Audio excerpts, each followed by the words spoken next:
Alors bonjour, je m'appelle Ilaria Paolazzi, j'ai 28 ans, je suis italienne.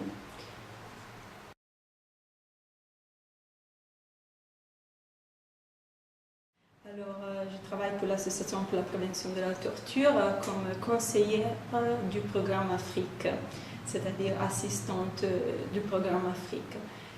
J'ai fait un bachelor en relations internationales à l'Université de Bologna, en Italie, et ensuite un master en droit de l'homme et coopération internationale, toujours à l'Université de Bologna, en Italie.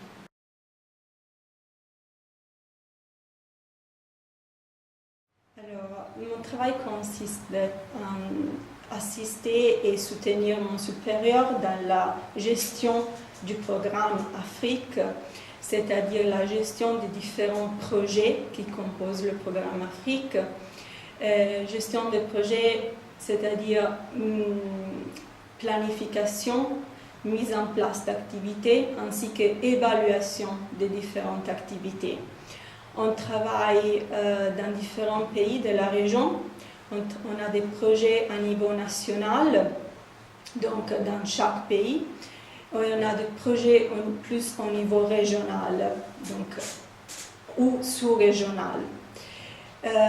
C'est vrai que notre projet est assez large, mais on travaille sur 3 axes principaux, notamment la promotion des lois contre la torture, la promotion des mécanismes nationaux de prévention de la torture, qui sont des institutions qui ont le droit d'accéder aux lieux de détention pour améliorer les conditions, monitorer la situation et contribuer à la prévention de la torture et d'autres mauvais traitements. Et comme troisième axe, on a une coopération très étroite avec la Commission africaine des droits de l'homme et des peuples. C'est une des institutions principales africaines des droits de l'homme. Et on travaille en particulier avec le Comité pour la prévention de la torture en Afrique.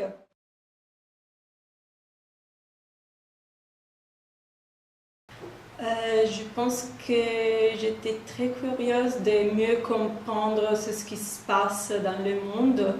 J'ai habité toute la plupart de ma vie dans une petite ville d'Italie, donc j'avais très envie de découvrir ce qui se passe et de mieux comprendre pour éventuellement contribuer à changer les choses.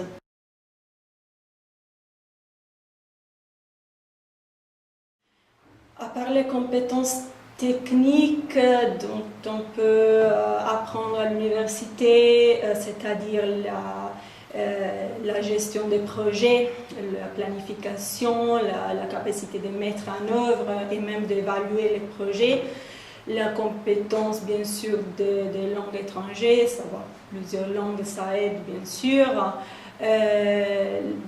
Je pense qu'il y a des compétences aussi un peu plus humaines qui sont assez importantes. Il faut, à mon avis, une sorte de sensibilité vers la diversité, les autres cultures, parce que quand on se rapporte avec différentes cultures, il faut s'adapter, il faut adapter son attitude, il faut avoir une sensibilité assez particulière, je pense. Donc c'est un mélange entre compétences techniques et un peu plus humaines.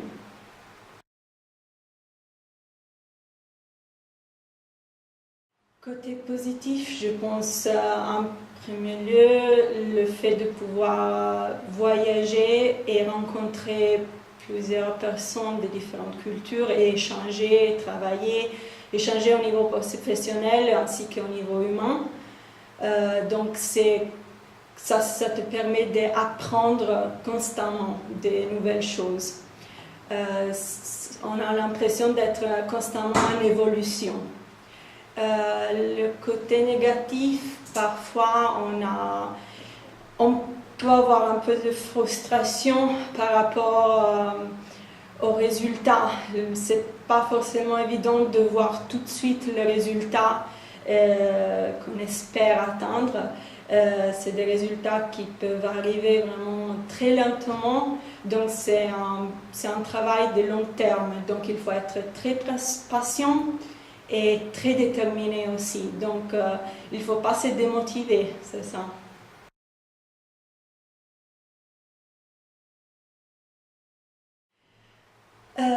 C'est difficile de trouver une mission spécifique parce que chaque mission, chaque projet est intéressant à ses spécificités.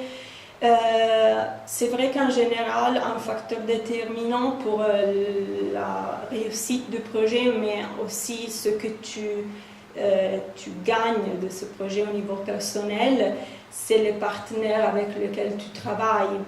Ça dépend vraiment des personnes avec lesquelles on travaille. Je peux dire que depuis que j'ai travaillé à l'APT, peut-être que la mission qui m'a plus enrichie, c'était celle à Madagascar.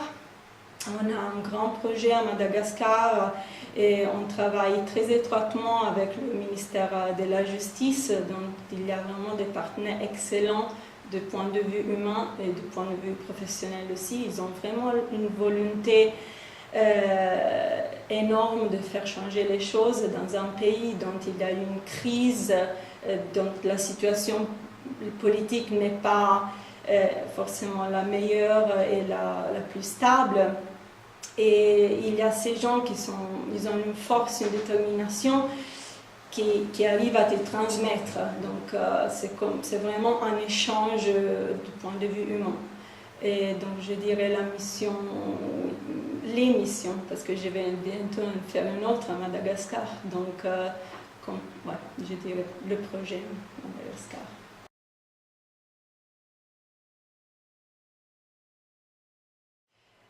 C'est une réalité assez particulière. J'ai comme l'impression que ce soit une complexité d'acteurs, mais qu'il n'y ait pas une communication assez forte et solide entre les différents acteurs. J'ai comme l'impression que chacun travaille dans son petit domaine sans trop communiquer et se coordonner l'un avec l'autre. Donc, ce que j'attendais quand je suis arrivée à Genève, c'était de voir un peu plus de coopération entre les différents acteurs engagés et impliqués dans le même milieu, dans le même domaine.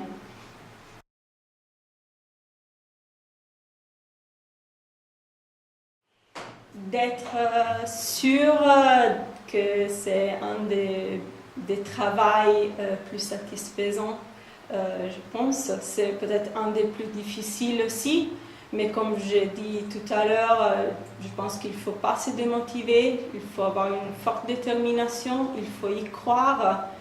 Et puis, je pense qu'en général, travailler pour ses propres idéaux, c'est déjà en soi une chose magnifique. Donc c'est ce qui me rend heureuse d'aller tous les jours au travail.